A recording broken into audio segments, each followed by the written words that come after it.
Welcome into the best in paranormal podcasting. This is Darkness Radio. I'm your host, Tim Dennis. Folks, I know I say this a lot. I am extremely excited for today's show. I have gotten the privilege of, and I'm sure you have too as well, at home of being able to watch a brand new show on Discovery. It's called Alien Encounters, Fact or Fiction. The reason I love this show so much, and I'm going to tell you this, there are very few shows out there that present the paranormal in all aspects. You get the believing side of things, you get the skeptical side of things, but rarely do you get people's experiences presented in a forum where you get the hard facts presented with people's stories, and then do you get it either debunked or do you get it put in a way where people get their stories reviewed in an honest light, and then at the same time get it presented in a way where there's a bit of empathy there and a bit of care. And that's the thing I love about this show. There's care treated to each and every person's story. Now, what I also love about this show is, let's face it, aliens are hot right now. And it is a hot topic in the paranormal. So really, I think Discovery's hit a home run with this. We have Mitch Horowitz with us today, the co-host of this great new show. And I want to sit down with Mitch today and really delve into this show. And I want to talk a little bit not only about the content of the show, because there's some gold in this show, folks, that I absolutely have to ask him some questions about some of what we've seen already in the show. But I want to talk a little bit about Mitch himself and some of his influences of wanting to get into the show and why this particular topic and what fascinates him about this show and about some of the people on the show. So let's get into it, shall we? Mitch Horowitz is a Penn Award-winning historian, former vice president at Penguin Random House, and one of today's most literate voices on occultism, mysticism, and the unexplained, with bylines in the New York Times, the Washington Post, and the Wall Street Journal, and appearances in Sundance premiering movies, popular TV docuseries, and award-winning documentaries, as well as on CBS Sunday Morning, Dateline NBC, NPR's All Things Considered, and other major media. Mitch illuminates outsider history, explains its relevance to contemporary life, and reveals the long-standing quest to bring empowerment and agency to the human condition. His reporting has called attention to the worldwide crisis of violence against accused witches. He is widely credited with returning the term New Age to respectable use, and is among the few occult writers whose work touches the basis of academic scholarship, national journalism, and subculture cred. Mitch is also a former writer in residence at the New York Public Library and the Penn Award-winning author of books including Occult America, One Simple Idea, The Miracle Club, Daydreamer Believer, Uncertain Places, and Modern Occultism. Again, he has a long list of, let's just say, Mitch, a long list of credits that I could go over and over and over again, but let's welcome him in. He's also the host of the show we're talking about today, which is on Discovery, Alien Encounters, Fact or Fiction. Welcome into Darkness Radio, my friend, and thank you for being Great to be here, man. First of all, I want to start a little hot. Let's start off with this question. That's this. Luis Elizondo comes out recently and says, first of all, I'm scared for my life. My very life, because you can't take things to the government. You just can't. I can't take things to the government because if I do, I am not safe. Representative Tim Burchett comes out and says, I can't protect him. Yet people can come to you and Chrissy Newton, your co-host, and put it on television, and it's absolutely safe. So I would say to you, why are people safer coming to you on Discovery and revealing what they have to the world than they are going to the U.S. government and putting it in their hands? Well, they're certainly safe in the sense that they're going to be treated like mature, responsible adults. And I'm absolutely adamant about that, regardless of whether we validate their experience as being unidentified, regardless of whether we describe their experience as mundane, as a misunderstanding, and we do both, and there are emotions around both. That person seated at that table is going to be treated as I would wish to be treated in their position. They're going to be treated with respect. They're going to be treated with sensitivity. They're also going to be held accountable. They're not treated like children or with kid gloves. They're neither insulted nor mollycoddled. They are treated as an adult should be treated. So if I were seated on a show like that with 12 cameras on me, and that's exactly how many cameras we use, 12, there are no secrets on that set, I'd want to know that the person talking to me took me seriously. And you do take everyone seriously. And again, I stated this before the show, and I want to state this to everyone here, and that's this. I love the fact that not only is there empathy here with every single person you sit down with, and as you just stated it, there's respect.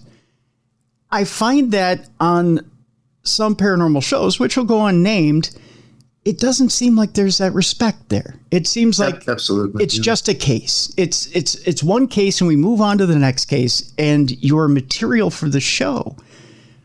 Every single person who's stepped onto your stage set bar that you're in, because you're at the Variety there in Roswell, is there because it seems like you and Chrissy genuinely care what you're bringing to the table, what you're bringing there to Alien Encounters Fact or Fiction.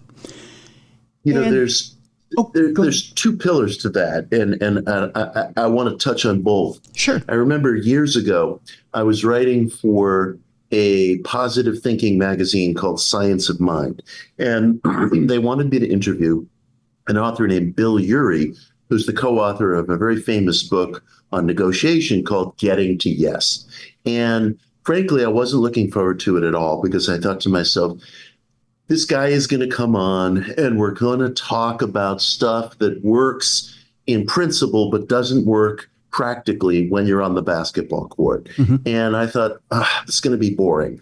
But he blew me away because he said he had been doing a project on violence in prisons. And he said the number one trigger of violence in prisons, and it's overwhelming among all the cases, is that someone feels disrespected.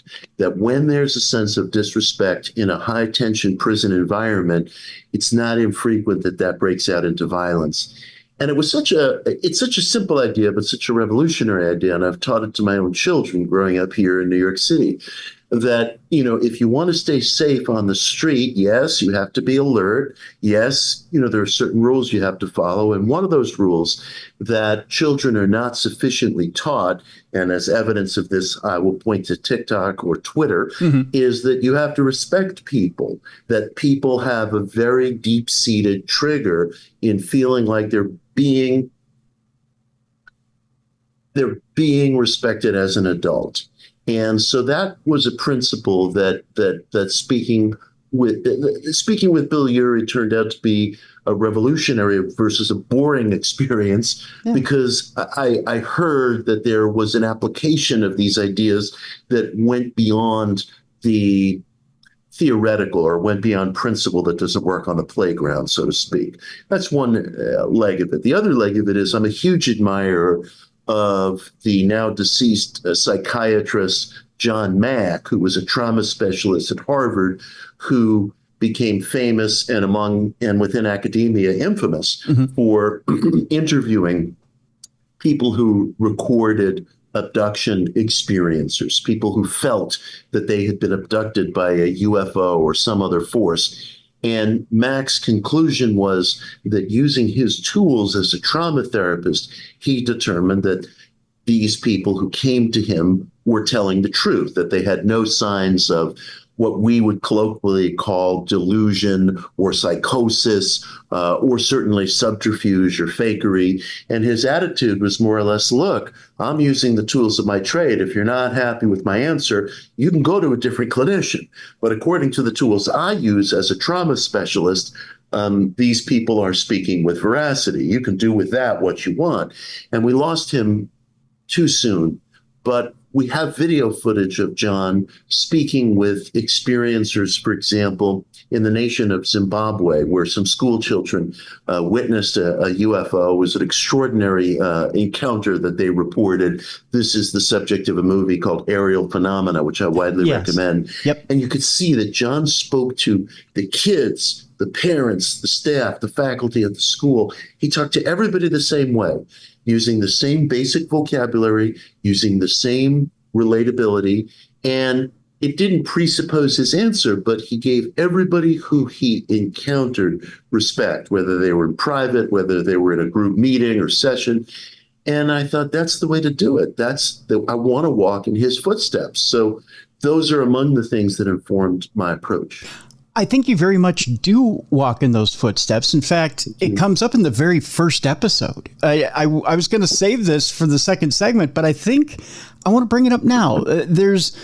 Without getting too spoilerish into the episodes, for those who haven't seen them, there's one gentleman in the very first episode in which you have to tiptoe lightly. I think there's probably a little bit of editing in there in which there's some very light tiptoeing in there. There's a gentleman by the name of Indy who you have to be careful when people have their experiences, because experiences are subjective.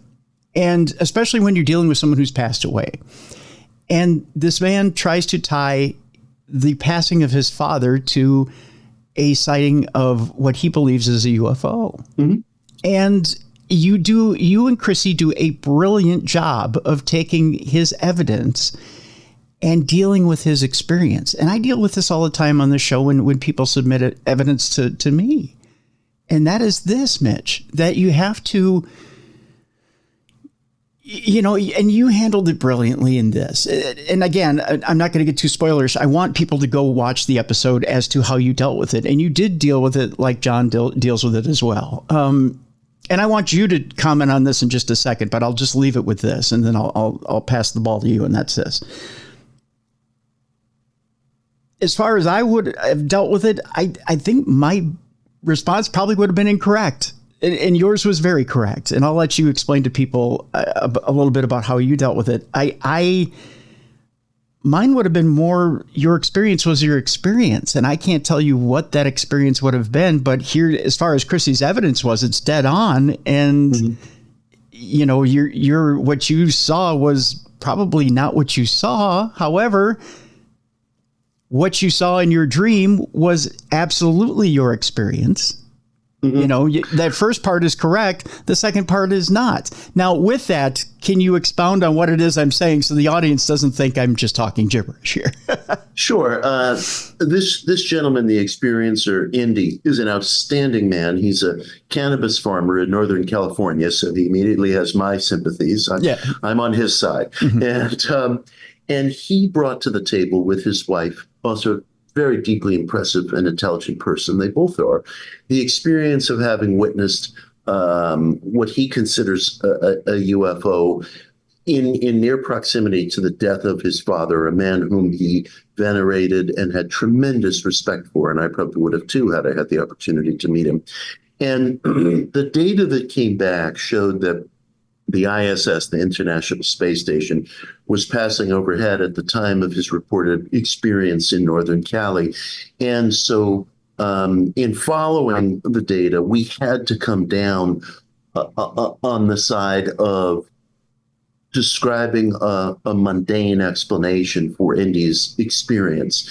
And he, as is his right, had a very deep disagreement with that. He felt that, in fact, there were differences between his sense of the compass points, and he is in a very good position to know the compass points of his own property, and the compass points that were being worked with by the data analysts who were analyzing air traffic essentially that night. So we had a dispute over the data, and it's also, in fairness to Indy, must be said that he had multiple experiences, of which the show's producers selected one. It was selected because of vividness of the evidence. He may feel differently from that, and he can articulate that difference, and I support him in articulating that difference.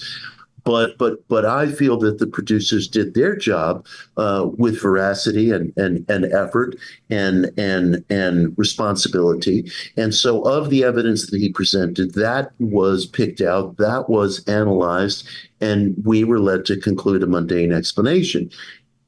It must be said in his defense that he's had multiple experiences, of which we looked at just one. Okay. So our judgment can't be seen as a blanket for all of a man's experiences. And also, he pointed out something on the program that I want to amplify, and that is that, and this is very subtle, and it deserves amplification, and this comes from Indy. Okay. The ISS was one of the things happening in the sky that night. Mm-hmm. Now, it could be justifiable to say, hey, look, there could be multiple things going on. I'm always telling people that just because we get one answer doesn't mean we have the whole puzzle. It's like blind men describing an elephant. One grabs a tail and says it's a snake. One grabs a leg and says it's a tree. They're right empirically in terms of their tactile experience, but they're wrong as what's going on. So I don't feel the book is closed on his experiences or even that one particular experience. But I do believe that the data was parsed accurately and ethically and rightly, and I had to side with it.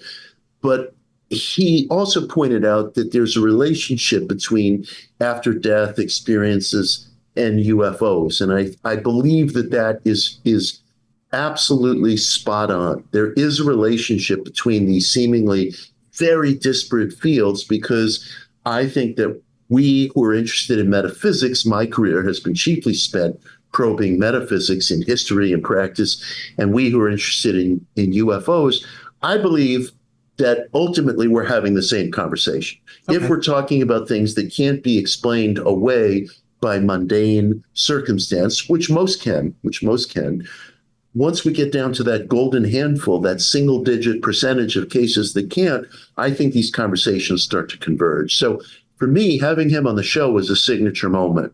I think it set the tone and the pace for the show, insofar as we're not rubber stamping things, but nor are we afraid of or running away from disagreement. And on the set of the show, I gave Indy my personal cell phone number, and we have had conversations and we have exchanged texts, because my chief interest is in demonstrating to people that I'm not running away from anybody. We're not trying to play a game of gotcha. We really are making an effort, right. As you very graciously described, to do it right.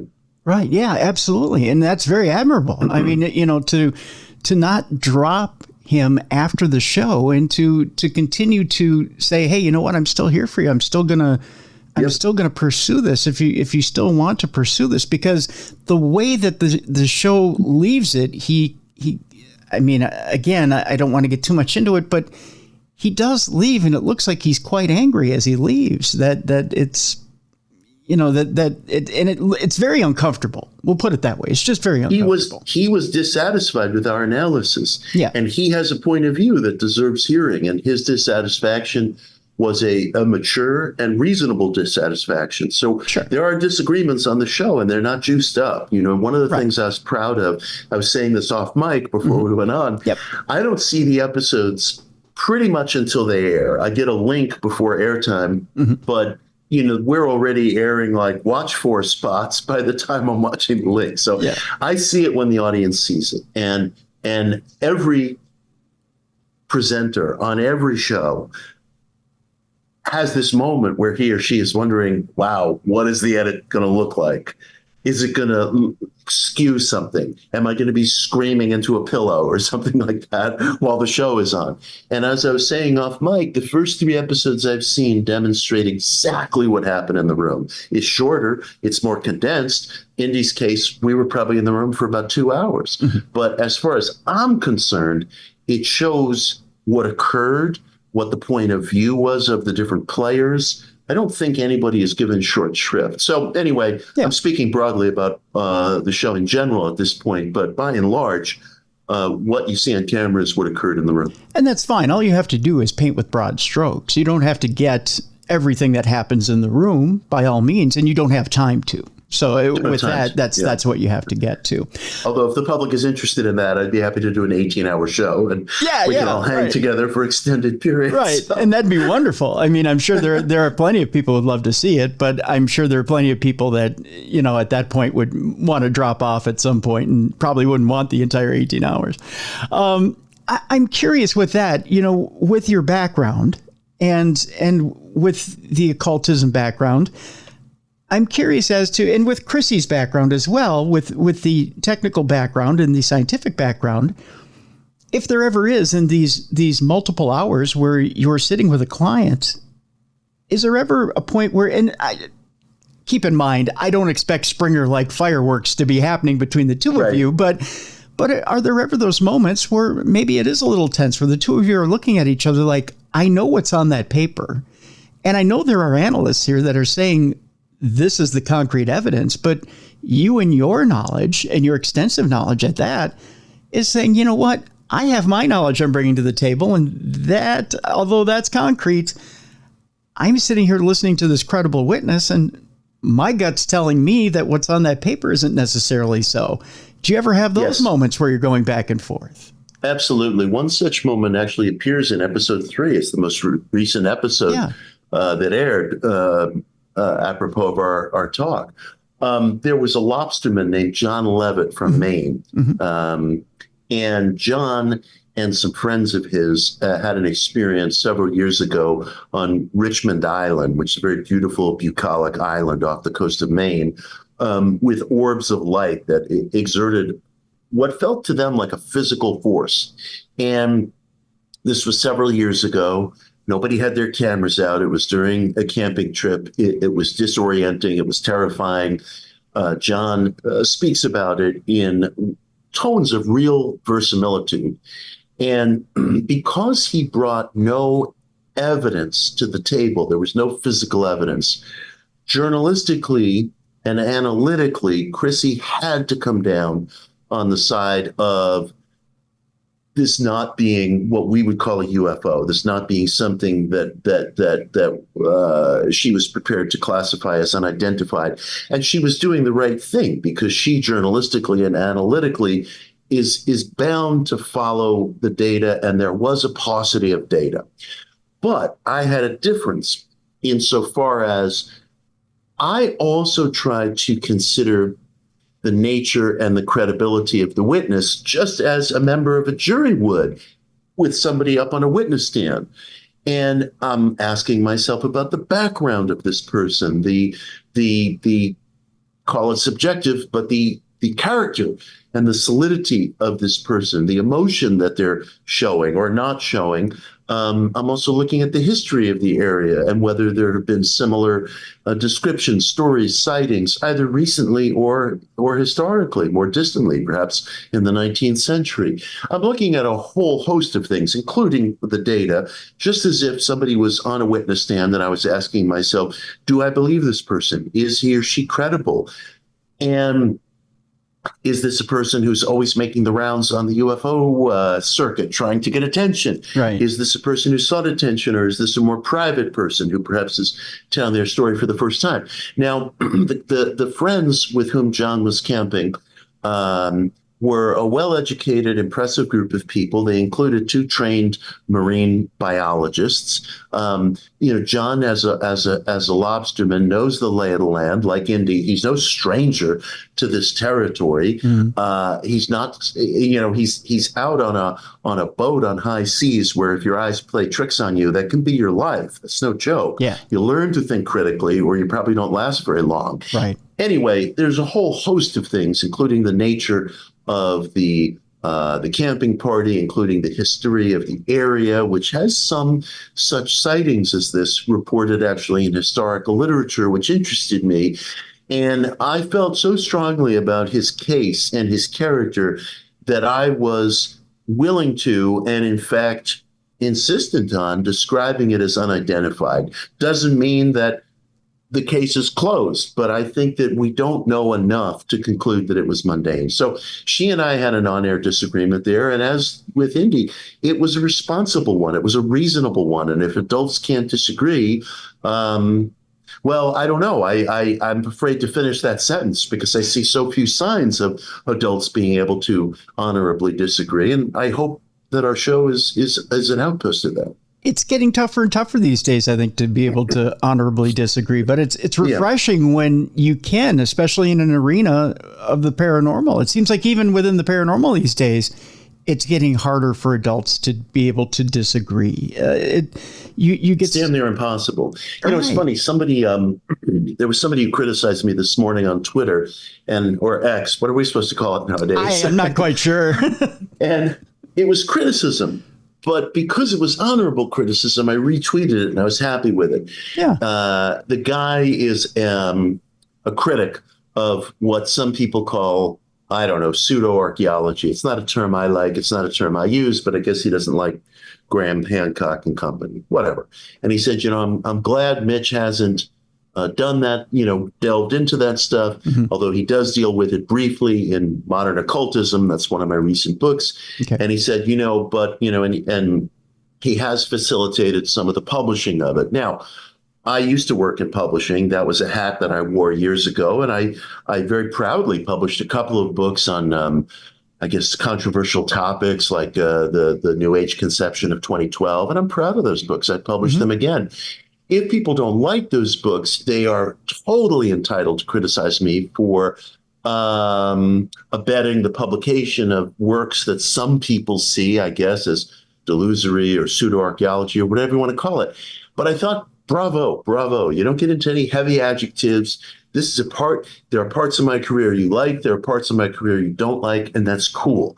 You know, let's dial back the adjectives, let's dial back the end of the world accusations, and we can have those disagreements. Why so few of us are able to do it is one of the conundrums of human nature. But along those lines too, Mitch, isn't it like a different flavor of ice cream? If I sit here and I do different shows, isn't it just me presenting a different show to my audience saying, here's a different flavor of ice cream for this week? Don't you want to try it? Don't you want to go down a different avenue and explore it? Don't you want to see what there is down this road and maybe see if you like it or not? I mean, isn't that... It's heartbreaking to me that human nature seems to deprive us of a bridge to the very thing that you're describing.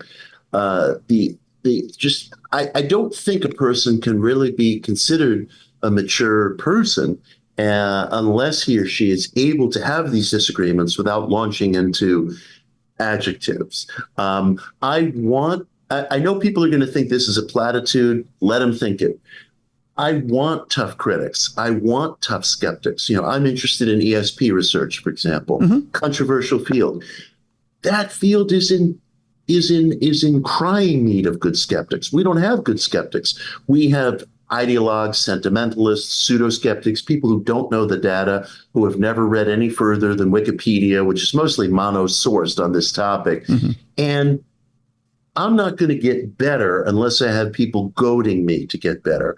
There are one or two really fine critics of ESP research, and I want to hear from them, and I want them to poke holes in my work, and I want them to pore over my references. But most of the time, the hardened skeptics forget about poring over your references. They're not even reading them. They're very deeply ensconced in sentimentality, and they are as unable to accept a argument on behalf of extra physicality as I suppose some of us are unable to accept an argument on behalf of materialism.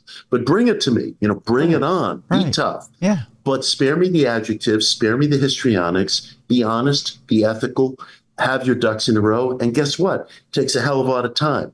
It takes a lot more time to read somebody's article and read their references than it does to run off a tweet. And it's less satisfying too, because we get the dopamine hit from the tweet that we don't get from the article.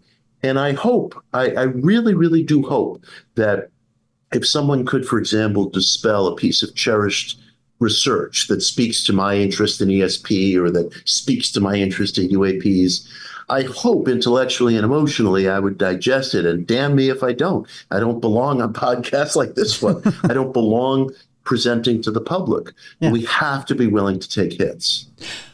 Before we go to break, one of the people who comes onto the program and challenges both of you a little bit is Jürgen.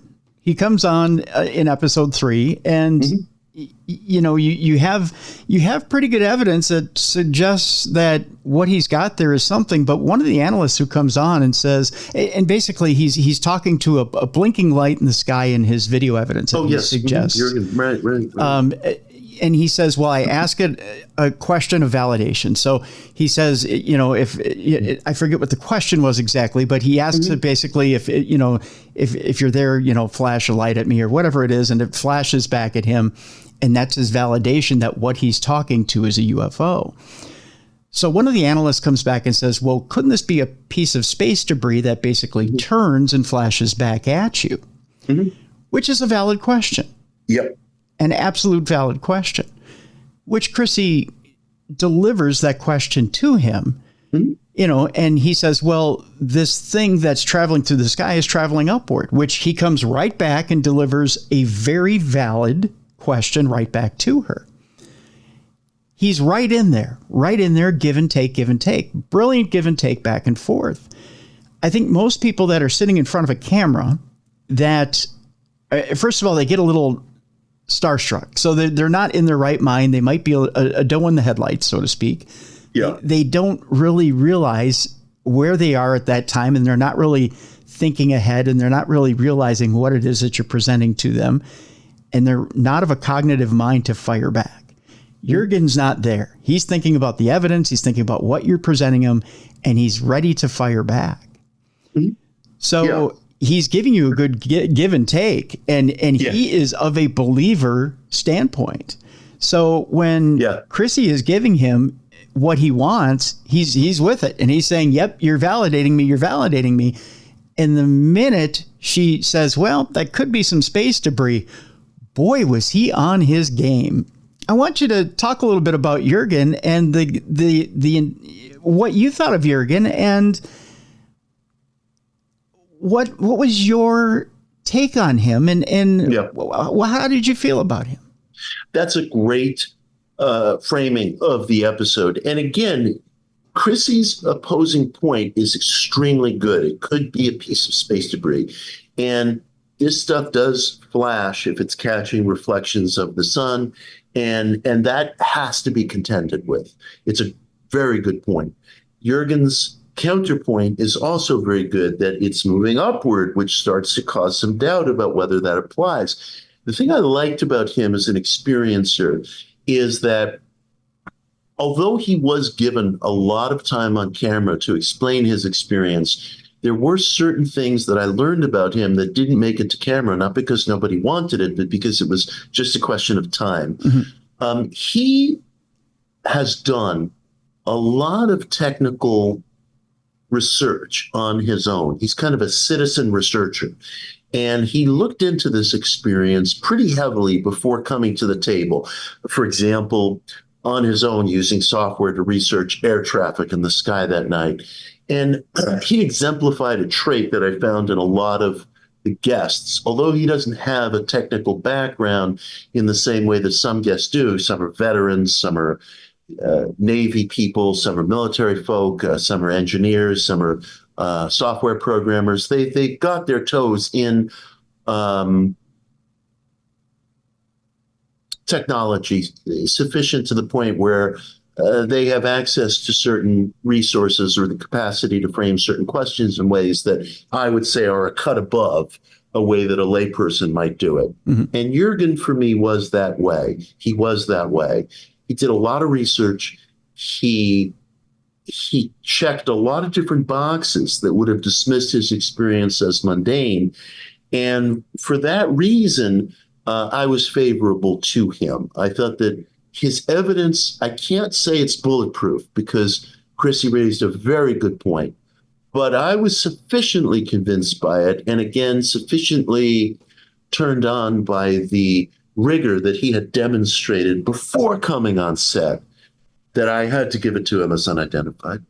There's one thing that did disturb me a little bit about Jurgen. I want to bring it up with you, and that's this. And it might have just been the way he was presented at the very end of his presentation.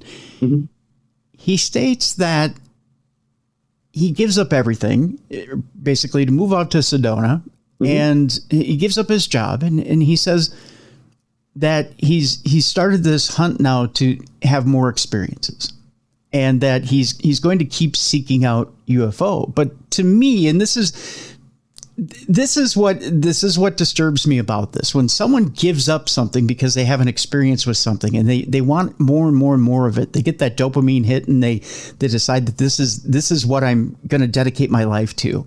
Yeah.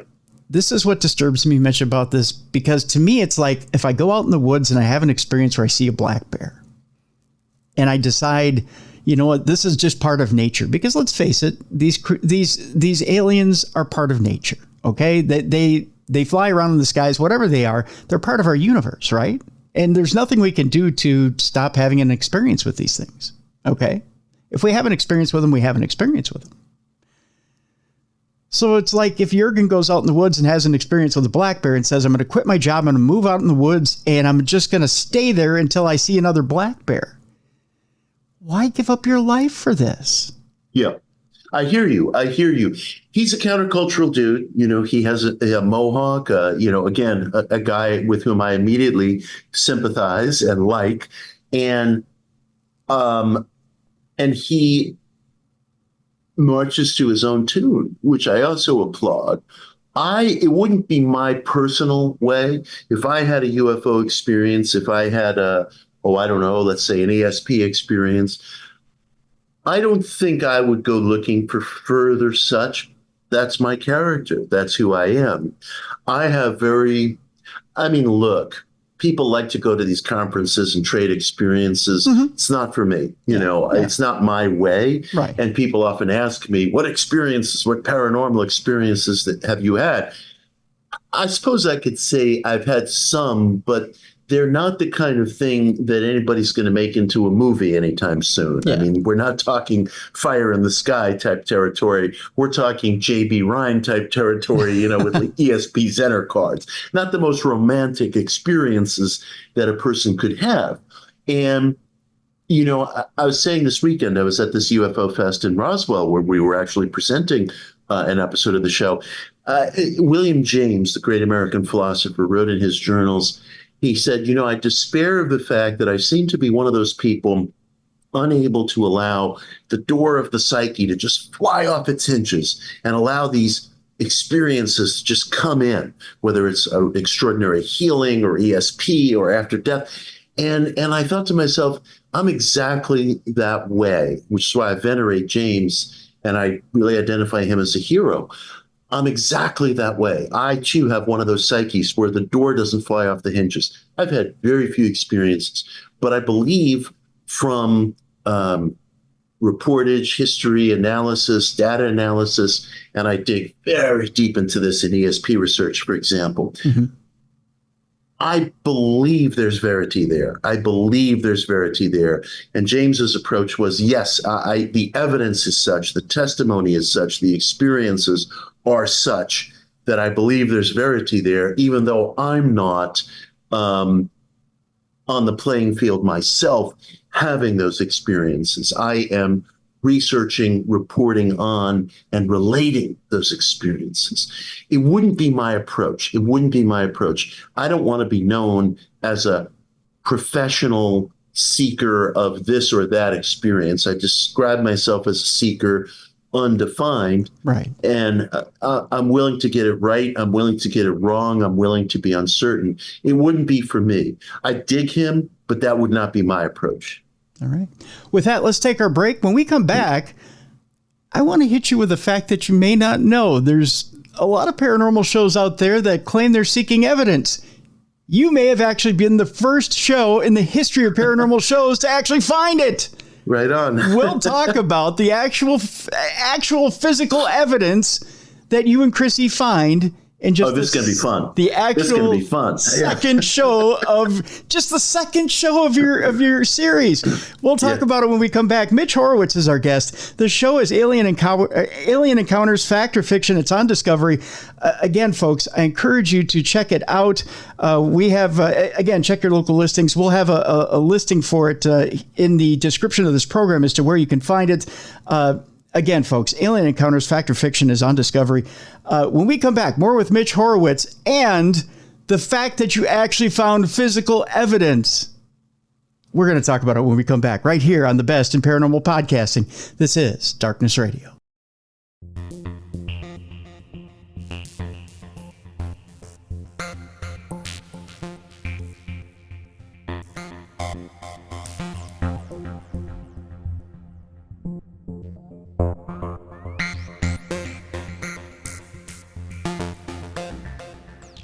Welcome back to the best in paranormal podcasting. This is Darkness Radio. I'm your host, Tim Dennis.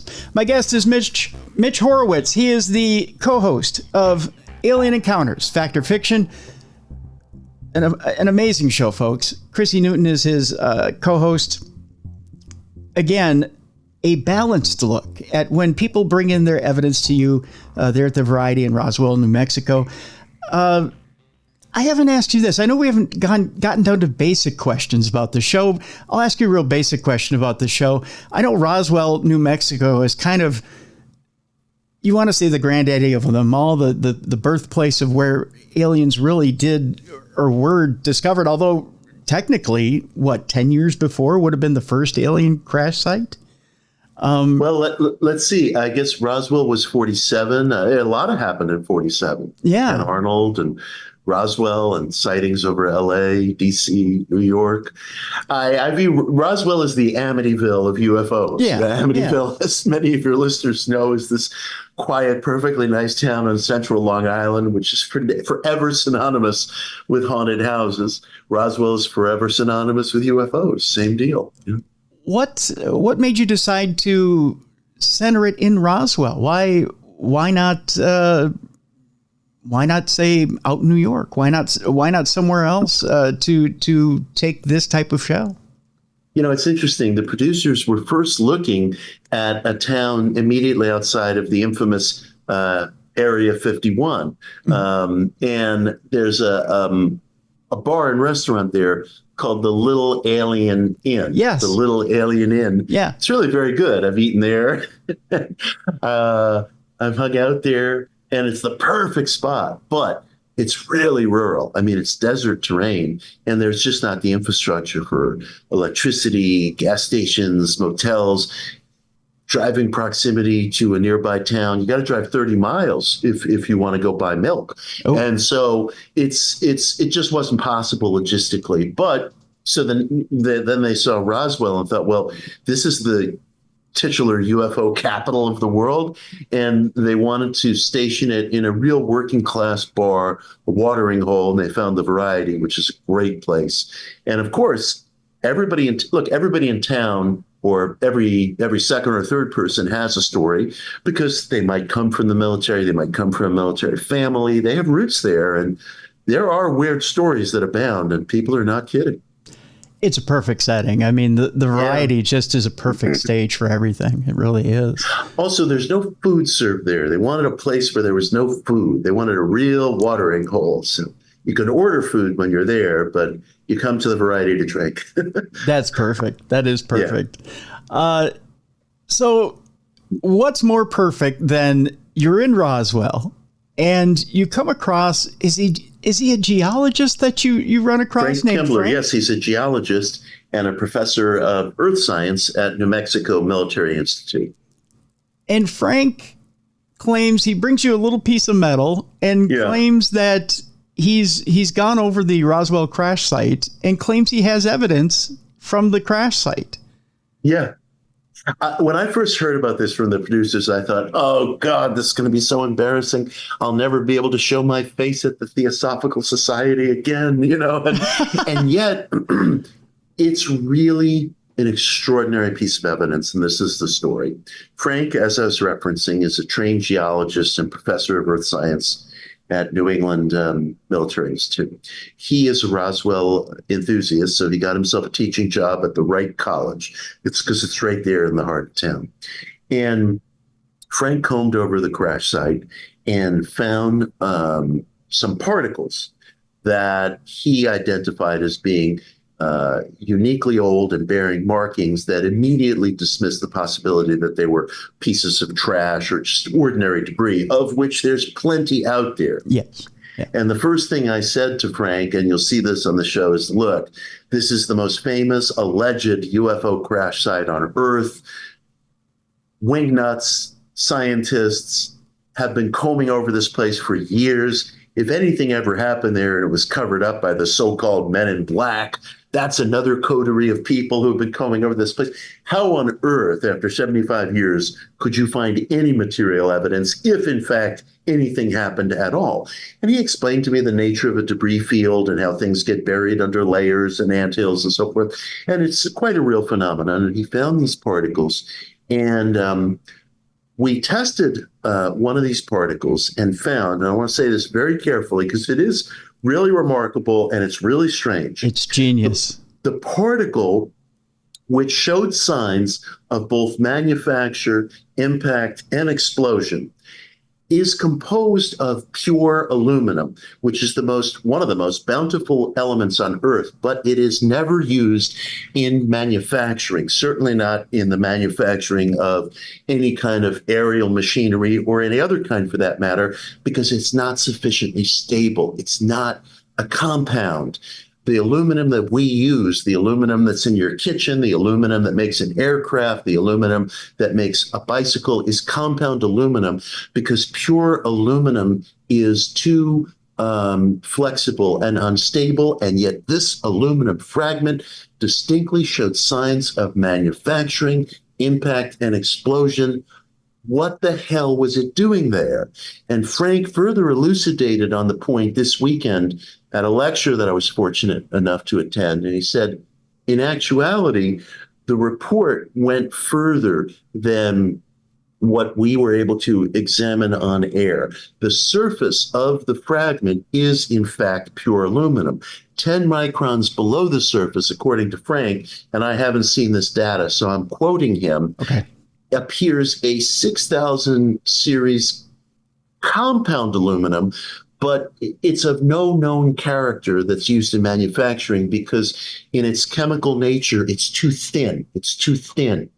And there were other tests that we didn't do because they were too expensive. One test, which I think would probably be considered definitive as to whether this material was off-world or terrestrial. And by the way, when I say off-world, this isn't Jules Verne territory. There's lots of off-world stuff. I'm wearing moldavite on my pinky ring right now. That's from a meteorite that crashed in Central Europe.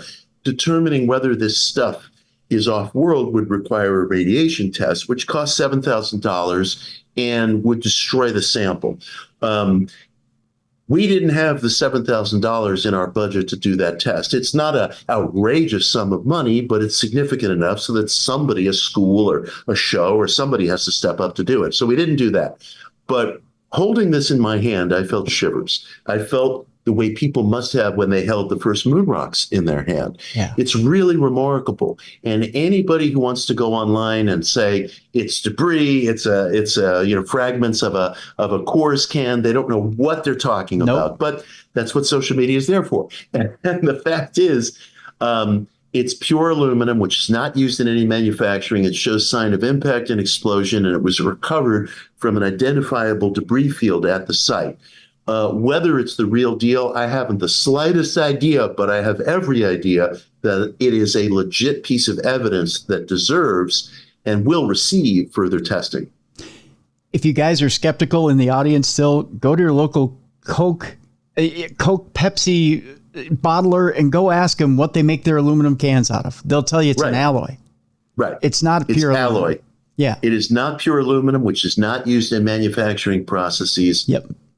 What's it doing there? Well, we got one step into the labyrinth. We have to take other steps into the labyrinth. But is more research warranted? Absolutely. It's a legit piece of evidence. Yeah. Which the minute you guys said it was pure aluminum, my jaw dropped. And I mean, anybody who knows anything, who's been following any of this, you don't have to be a scientist to know what you guys had at that point. And when you said that there was not blast particles, but you know what I'm trying to say here. Right. There had been signs that it had been in some sort of a concussive blast. And I'll say this: the benighted Neil deGrasse Tyson, who is kind of the most glib public voice on these topics, makes fun of abductee experiences or claimants and says, "Hey, next time you're abducted, bring back an ashtray." Ha ha. Well, here's your fucking ashtray. Yep. This is, it may be particulate in size, but here's your ashtray. You want to examine it? That's right. Well, we both live in New York. We can go out to visit Frank and let's examine it. That's right. So there's your ashtray. There's your ashtray. Yeah. I was blown away. And honestly, Mitch, that's the very first that I can think of. You can go to Josh Gates. You can and Josh Gates has been going from, and pardon me for saying this, he's one of your stablemates on Discovery. Lead into the show, yeah. But I can't think of him, after traveling the world for how many years, him actually pulling evidence on any of his shows. Right. I mean, he's come close. There's no twigs snapping in the woods and we're saying, is it Bigfoot? Shine the infrared camera on my eyes so that they look spooky. We do have something. And Frank does teach earth science at a college and has a background technically as a geologist. If you don't like our conclusions, you could write to Frank. He's a lovely man. Ask him to examine the damn thing, yourself. If you run a lab or if you have $7,000 that you want to put up for the radiation test, it's a lot of money, but slap down a credit card, quite frankly, in a commercial lab will do it. Yeah. It does destroy the particle, but Frank has others. And let's get down in the mud. Let's get down in the mud and ask the questions. Yeah. I'm all for it. I want to see the result. I mean, it's exciting. You got to admit, it's exciting. It's really exciting. And this is something the cynics will never understand. When I meet a person like Frank, and I said this to him on the show, this is how to get kids to do their homework. You want kids to do their homework? Well, you think geology is a boring subject. Is this boring? No. Does the alleged Roswell crash sound boring? Does testing an alleged piece of a UFO sound boring to you? No, that's not boring. We need to be able to get kids inspired to do their homework. Kids think, math is boring or I'm not good at it. Usually those two things are very questionable if it's framed in the right way. The ancients thought mathematics was the language of the gods, the language of creation. Well, they had a pretty good point, in terms of the symmetry that appears in nature. Why not say that on day one of algebra? And maybe that's going to give a few kids who think they're bored a reason to think, maybe this is not so boring.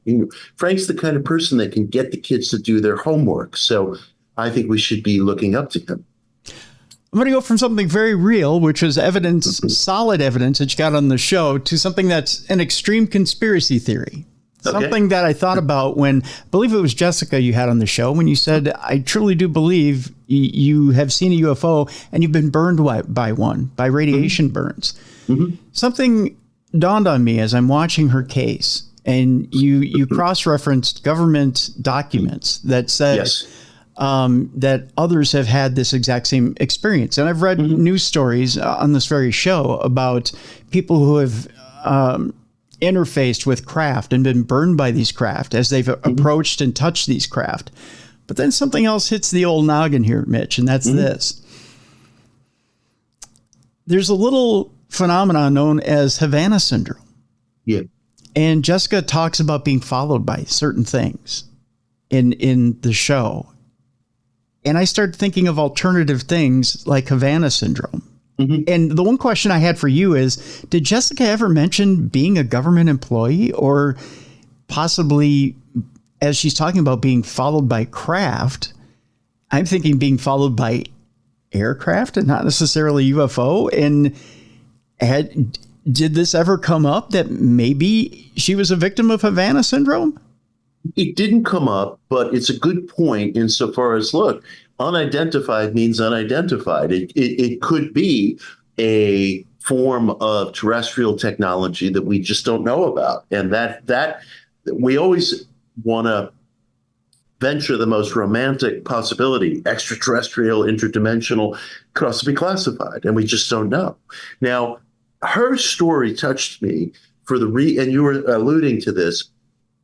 The Department of the Defense Intelligence Agency in late 2009, early 2010, released a report that's been recently declassified, which states very plainly that Air Force and naval personnel have evinced radiation burns on their bodies after flyover by aerial objects of unknown technology. I'm very closely paraphrasing the report. Yeah. And when I read this, I was utterly shocked because it's gotten so little attention in the mainstream news media. USA Today reported on it, and in Britain, the Daily Mail reported on it. I haven't seen any other mainstream coverage. And this, to me, is almost as significant as the UAP story that made it to the front page of the New York Times in 2017, thanks to Leslie Kean and her collaborators. It is on equal par because here's a government report stating the physical consequences of flybys by aerial technology of unknown origin. And the report states it that plainly. It is a concession in a classified intelligence report of UAP phenomena, whatever it may be. So again, there's your ashtray. You want your ashtray? Well, here's a second ashtray. Have a good time. Yeah. I mean, I simply was gape-jawed because when I first got that report, I don't remember, frankly, who sent it to me. I thought, I'm being hoaxed. This is bullshit. But then I looked into it and I said, no, it's a real deal. It's declassified, presumably through a FOIA request. And now that it's been declassified, we have something on the books going back nearly 15 years in which the government is very plainly laying out the physical, empirical evidence and consequence of flyovers by unknown tech. It's as real as it gets in terms of evidence. We don't have any conclusions about what this unknown tech is. We don't have any conclusions about the nature or the quality of the report. These are all open questions. But do we have evidence? It's evidence that would stand up to submission in any trial, in any courthouse in this country, forensically. One of the things that never came up in the Aero meetings was the fact that people have been injured by UFO and UAP. Yes. It never got that deep. I mean, right. Kirkpatrick never bothered. He never wanted that evidence. I guess I would ask you, is it because it's that damaging? Is it because if he gets into that, you open up a whole new can of worms? What's your opinion? It's very difficult to say. People are managing their reputations, and there are some things that they simply don't want to discuss or put their byline on or air because they think, I'm going to look like a crank. This is going to be career ending. I mean, I vividly remember if as recently as 15 years ago, you were speaking about witnessing a UFO, you were thought of as a nut. Didn't matter that Jimmy Carter reported one. Didn't matter that Ronald Reagan reported one. You were treated as a nut. And it's so limiting. It's so truncating of inquiry. I remember years ago, Jimmy Carter published his memoirs. And in his memoirs, he spoke very ingenuously about some successes that the CIA had with its so-called psychic spying program, which Bill Clinton cut the funding for, unfortunately. And Carter wrote about this in his memoirs. He's spoken about this with students in Atlanta. And I remember Gary Wills, of all people, who sees himself as a right proper voice for religion in the public square, excoriated Carter in the New York Review of Books, said this is a perfect example of Carter's gullibility, of his ingenuousness. How do you know? Have you done the first leaf of research into ESP research? I hate to ask that rhetorically because I know the answer and he knows the answer. So it's just such a cheap, uneducated shot that sits well culturally with the class of people who read that publication. That's a publication that does some wonderful things, but on questions of ESP or anything that goes outside of conventional materialist thinking, it is a descent into the lowest kind of cheap rhetoric, self-satisfying, but truncating of inquiry. It's anti-intellectual. And so discursively, I'm trying to respond to you by saying that even an august figure like President Jimmy Carter is excoriated for saying we had some successes, we had some good hits with this psychic spying program, which doesn't seem very flamboyant to me, but it is to Gary Wills. And so look at how difficult it must be for the rank and file person, whether a journalist or whether an army officer or a contractor or whomever, to go down this path of query. It's career killing, and it still can be. Right.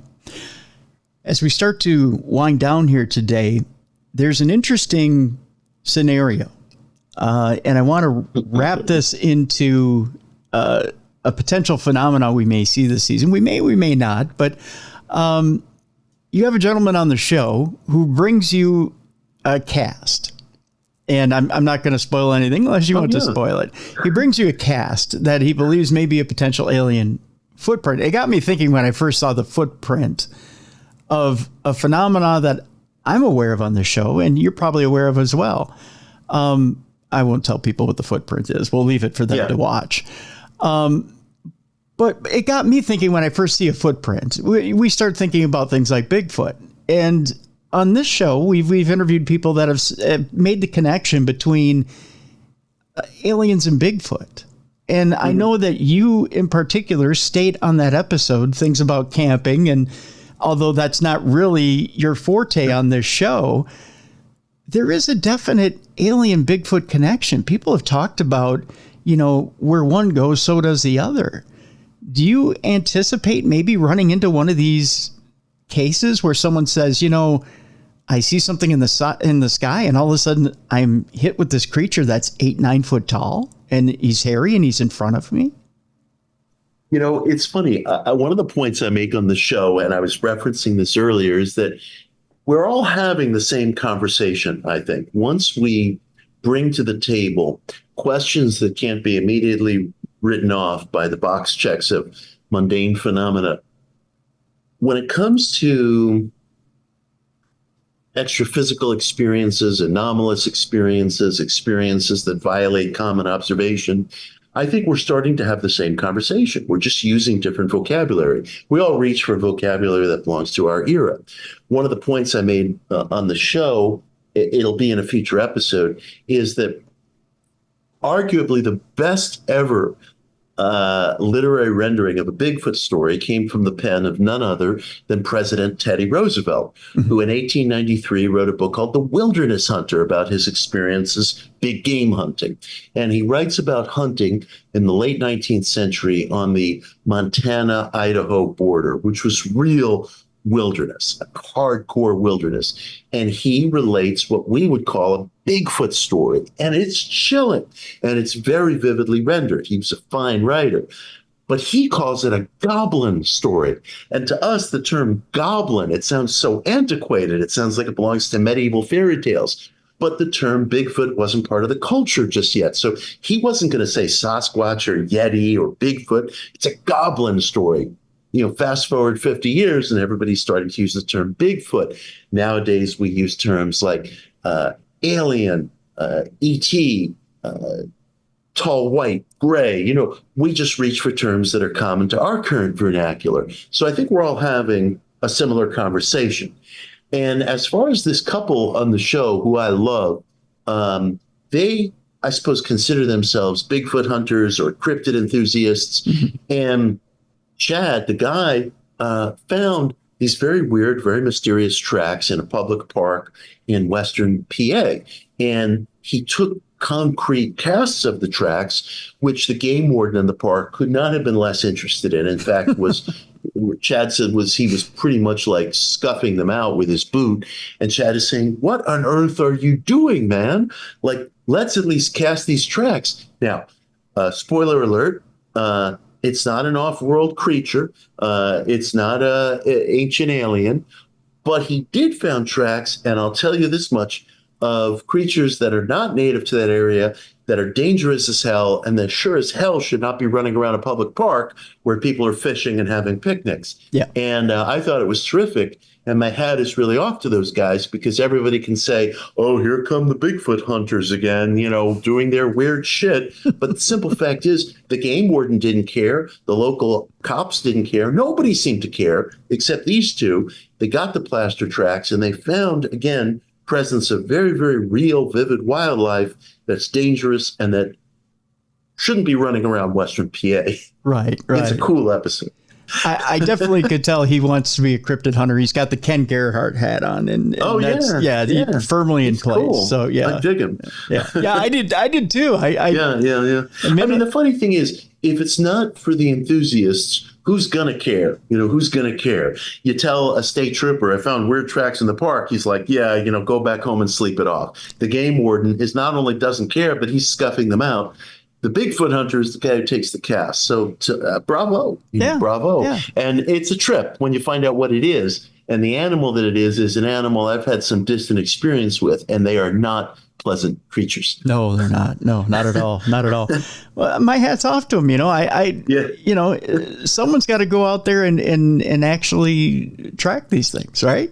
So, and if not the enthusiasts, who's going to do it? Right. It's so funny. A friend of mine, Timothy Grieve Carlson, he wrote a book about it's about a particular American mystical figure, but he pointed out that in the 1600s, 1700s, a lot of everyday average folk in Europe and in the American colonies and later the U.S. were identifying shooting stars or meteorites, and the experts wrote them off because they thought that these things were just figments of some villager's imagination. But in fact, a farmer who's reporting a meteor storm over Gloucester, Massachusetts, he's seen something, he knows something. That testimony is important. It builds our scientific record. And eventually the experts had to grudgingly admit, Mr. Farmer was not imagining things or sipping moonshine, but in fact, he saw a meteor shower, and the rest of us, because of a paucity of observation, didn't know there was a meteor shower over Gloucester that night. So it becomes part of historical record. So I care a lot about the enthusiast, the backyard astronomer, whomever, who takes the time to do something that the expert is not paying attention to. It's only those who are hyper aware and hyper vigilant that notice things that eventually move us forward, right? Yeah.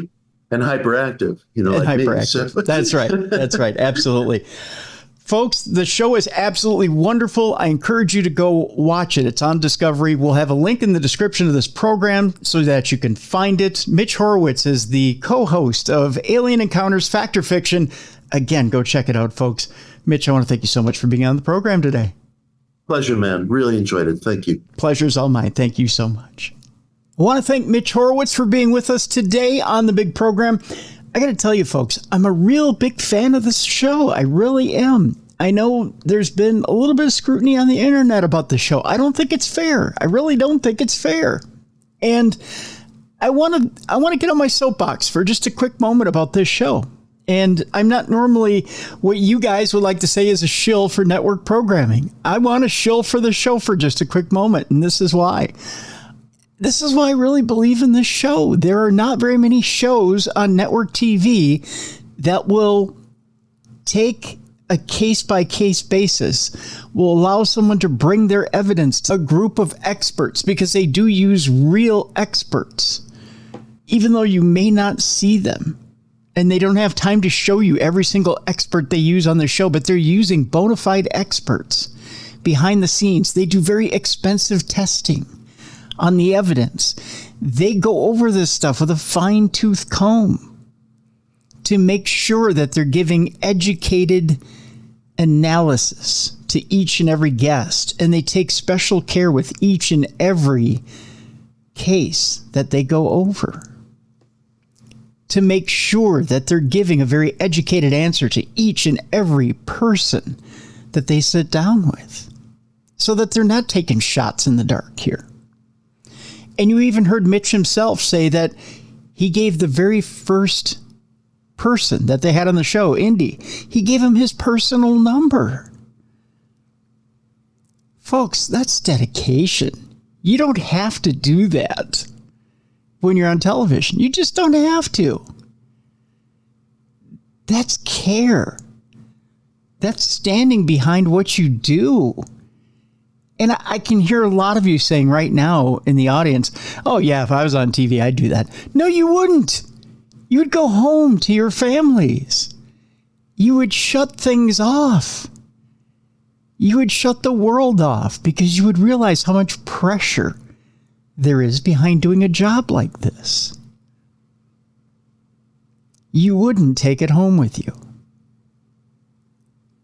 Mitch and Chrissy have decided to do this. And I admire them for that. I really do. They are doing a comprehensive, gut-wrenching job at doing this show because they care. They care to do a grade A job on the show. And it's easy to sit in your recliner at home with Cheeto dust on your shirt and go, whoa, I could do it better. You think you can.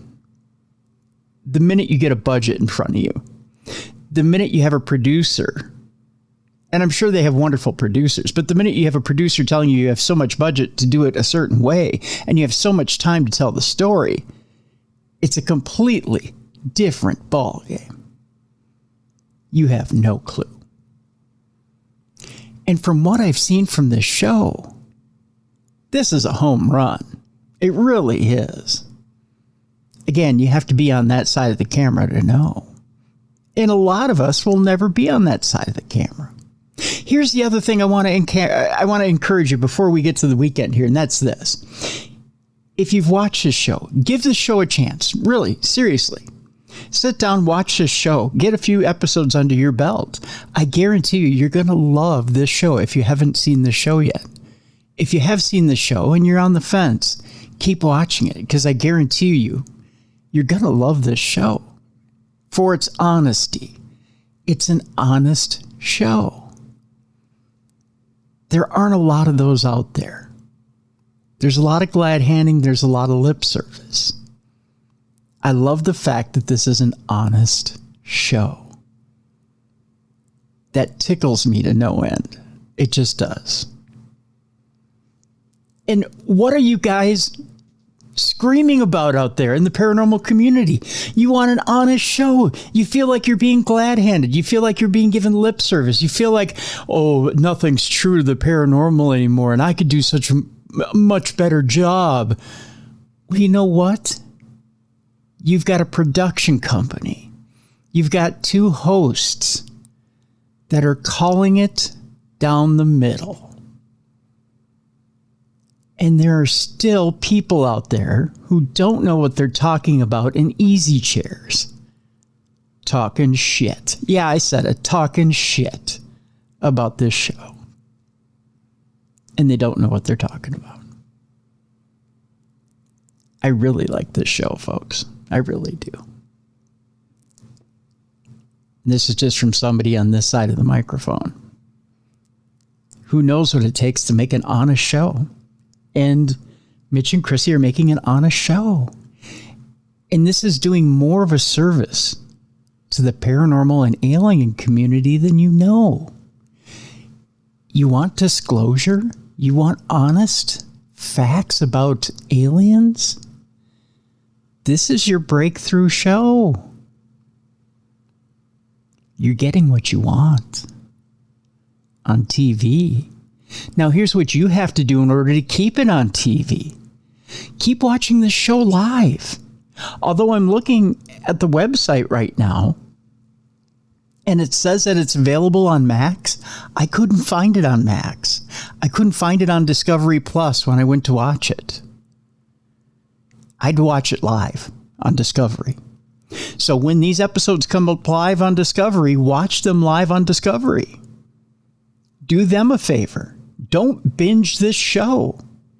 It's very, very true, and this is a true fact. 48 hours is what you have in order to make a dent in the show's ratings. 48 hours. Whether you DVR it or whether you watch it live. Do it. Otherwise, you don't make a damn difference. You can sit on this all day long. You can watch 6 episodes in a row and wait 6 weeks, but you're not going to make a damn difference in this show's ratings. And if this show goes away, it's your fault. It's not their fault. They did everything they could. They put in the work, but you didn't. This is what's happening in the paranormal community when your favorite shows go away. It's not that they didn't do their job. You didn't do yours. Binge watching is the death of paranormal television. It's the death of your favorite podcasts. You wonder why certain things go away? because you're too lazy to do your job. I hate to say it. I hate to put it that way because I do love you guys. But it's the truth. When you sit on things, you say, I'm going to do stuff at my leisure. Well, the world doesn't work at our leisure. That's the truth. Advertisers don't pay at their leisure. There are deadlines. There are deadlines to everything. If you enjoy something, if you want to support something, support it when it comes out. When they release an episode, play it in the background. Who cares? Walk away from it. And then come back and actually watch it when you want to watch it. Give it a couple of plays. But don't let it sit. Don't let it fester. Festering is an infection. And an infection festers and then something falls off. And when it falls off, it dies. And that's what happens to your favorite shows. You want alien encounters, fact or fiction to stay around? Keep watching it. Watch it when it comes out. Watch it within 48 hours. You want this show, Darkness Radio, to keep going? Keep listening and watching this when it comes out. That's the honest truth. So with that, I hate to be the doom and gloom before the weekend, but hey, that's kind of the message, right? Sometimes tough love means that you gotta take somebody and kind of slap them a little bit and let them know that you love them. But now that I've let you know I love you, it's time now for the weekend. It's time for us to go have a little bit of fun. It's time for us to get out there and enjoy the weather. We're in the middle of summer. You probably have some extra fireworks to go blow a finger or two off with. We got a good week of shows coming up next week, folks. Can't wait for it. Again, go out and help somebody if they need some help out there in the community this weekend, too. If we've got some good weather, you probably have somebody out there in your community that needs some help with some yard work or maybe some help with some housework. Help them out with that. Otherwise, go out and enjoy the beach, enjoy the cabin, enjoy whatever it is you're enjoying. And we'll meet you right back here on Tuesday for True Crime Tuesday.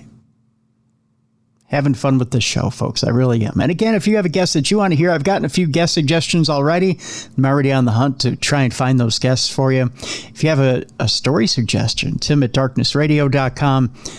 Any of these suggestions, tim@darknessradio.com. And by the way, just a little side note, we're #1 in the hobbies category in Ukraine. So thank you, Ukraine. I know you guys probably don't have a lot of time for hobbies in Ukraine. I have it, you're probably on good authority trying to survive in the Ukraine. But when you do have time for hobbies, we appreciate you listening. And by the way, we love you in the Ukraine. So keep your head down and we're praying for you. So that'll do it. We'll see you next week. Thank you so much for listening to the best in true crime and paranormal programming. For Jessica Freeberg, for Mally Fox, for Beer City Bruiser, I'm Tim Dennis. We'll see you next week for Darkness Radio.